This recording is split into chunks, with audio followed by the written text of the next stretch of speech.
Hey everyone, just got finished an awesome jump rope session, and I wanted to get on the camera and address a great question that I received from a viewer.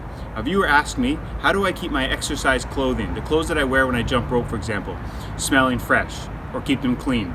And what I'm going to do almost immediately when I get home is I'm going to take off my clothing and I'm going to wash them. I have some liquid washing detergent. I'm not going to use a washing machine.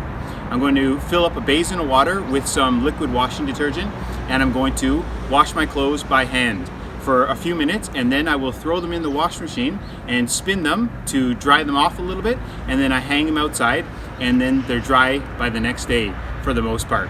So that is how I keep my clothes, my exercise clothing, smelling fresh, keep them clean from workout to workout. And then when we do a wash cycle, I will put them in the wash machine and give them an extra good clean. All right, so I hope you find that quick tip helpful. Get some liquid washing detergent, fill a basin up, put your exercise clothes in there when you get home, give them a bit of a wash, throw them in the wash machine, rinse them out, and then hang them out, and they should be dry in fast order. All right, hope you enjoy that video.